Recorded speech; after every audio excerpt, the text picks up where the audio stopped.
הבחירות ב-2026 הולכות להיות סופר גורליות. הפעם זה שונה כי כל המסכות הוסרו. האחרונה לפני הבחירות הגורליות ביותר מאז הקמת המדינה. זה קורה כשאנחנו 4 חודשים בדיוק לפני הבחירות הגורליות בתולדות המדינה.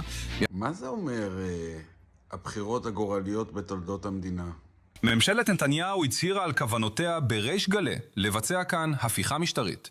אם יזכו בבחירות, הם ישלימו את ההפיכה. אם נניח נתניהו נבחר לשלטון, אנחנו צריכים לרדת מהארץ? לא יודע אם לרדת מהארץ, אבל אנו עשויים להידרדר למצב בלתי הפיך. אבל מה זה אומר מצב בלתי הפיך? שיקרו פה אסונות חסרי תקדים. לא חווינו כבר אסון חסר תקדים?